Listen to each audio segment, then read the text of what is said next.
We are going to see about the what are the types of the uterine prolapse. This uterine prolapse again divided into two parts. Vaginal prolapse. If we see this part, this is the uterus, cervix and the vagina. And second variety of it is the uterine prolapse, where again it is divided into two parts, uterovaginal prolapse and vagino-uterine prolapse. What happened in uterovaginal prolapse? As I have already explained it, in uterovaginal prolapse, uterus drops down first and then afterwards the vagina drops down. This is called as a uterovaginal prolapse. While vagino-uterine prolapse, first vagina goes down and it pushes the uterus up downward. This is called as a vagino-uterine prolapse.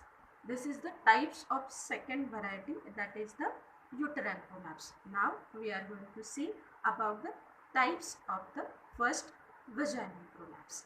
Vagina, it consists of the two anterior part, anterior wall, and this is posterior wall. It is the vagina. For this we have to understand the anatomical relation of the vagina. Anatomically, if we see this section, anteriorly it is the bladder over here upside and lower it is the urethra. By posterior relation, what it consists of? Sigmoid colon, and one here it is the peritoneal fold, that is called as pouch of Douglas or cul-de-sac. So this is the relation of it. So on that basis, which parts get herniated? If this anterior vaginal parts, just see in the diagram, upper part of anterior vaginal part it is prolapse, then it is called as a cystocele. Cystocele, part close to the bladder, cystocele. Then what is the urethrocoele? But obvious, urethra comes downward, so it is in the lower part. So what is it? It is the herniation of the lower 1/3 of the vagina.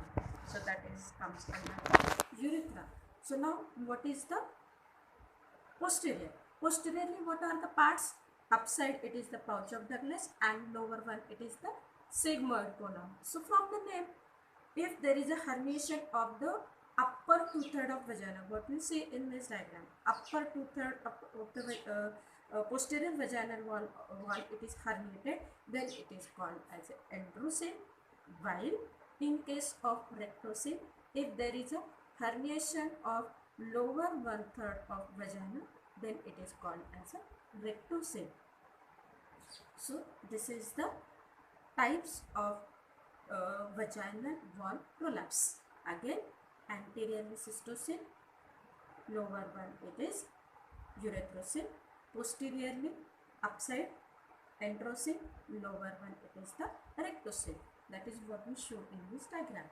See, just saying this, there is cystocele, that is anterior part it is drops down, relation point of view, while in this is the diagram of cystocele. Next, rectocele, just see in this diagram, rectocele, that is the lower part of the vagina, that is the rectocele. Urethrocoele, that is lower part of anterior vaginal wall, urethrocoele. Androcele, androcele, we are seeing the upper part of the posterior vaginal wall, androcele. This is the vaginal cyst. What is cyst? It is a collection of fluid in the sac. Cyst of skin's duct. So now degrees of the uterine prolapse. So it is divided into three parts, that is the first degree, second degree and third degree. First degree, if you imagine this upper part, it is the uterus, if this is the cervix, and lower part it is the that is related with that of urethra. So how we tell you, this is the introitus, that is the opening of it. So if it goes downward this way, first degree, second degree and third degree, that is how can. What is first degree? Cervix still inside of the vagina. Just see in this diagram. The uterus gradually descends in the axis of the vagina, taking the vaginal wall with it. It may present clinically at any level, but it is usually classified as one of 3 degrees. First degree, that is what you show in this diagram. This one. This is normal position of the uterus. But if it comes downward, so this is the first degree. How can you see? If it goes downward, but inside of the vagina, this is first degree of uterine prolapse. Now, second degree. Second degree, the cervix appears outside the vulva. The cervical lips may become congested and ulcerated. Here, how it is, the body of the uterus goes downward, goes downward, goes downward. That is what you see in this. This is second degree, and what it leads to, due to the friction, there may be chances of ulceration. And third degree.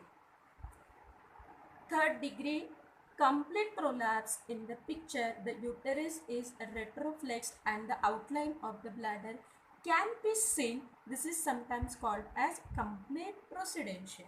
Third degree. This way, this is normal position. It is uterus anteverted and anteflexed. When it goes downward, downward, downward, downward, downward. This way. From the vagina, if it comes outward. Totally opposite. Then it is called as a third degree. How can you clinically judge whether it is the first degree, second degree or third degree? So diagnosis, for this what we have to do is the pelvic examination.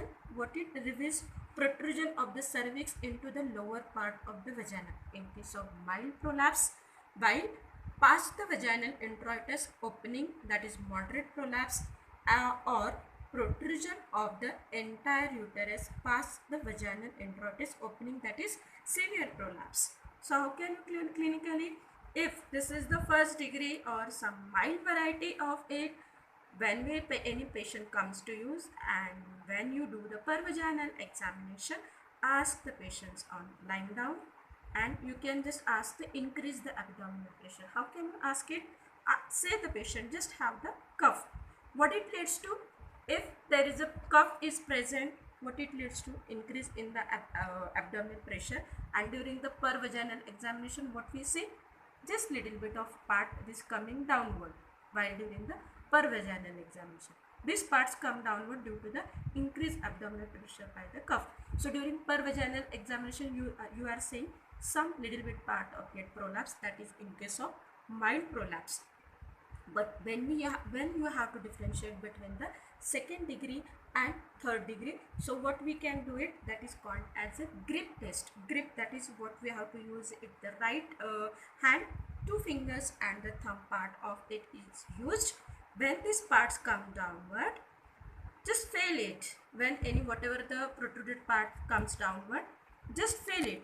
If you feel the body of it, then it is the, but obvious it is the second degree uterine prolapse. But if you are able to feel the fundus, that is this part, if you are feeling it, this is the example I am showing it. If you are feeling the fundus part of it, that indicates this is the third degree uterine prolapse. That is how we can differentiate clinically between the second degree and the third degree. Now next one is, that is what we are going to see, the treatment. What is the part? It is used the pessary treatment. Pessary treatment indications, patient prefers a pessary, pelvic surgery if it is unavoidable risk. Prolapse amenable to pessary. The patient is not fit for the surgery. Patient wishes to delay the operation, then we can think about the pessary treatment. So this is how the structure of this pessary. Yes, which is kept over here.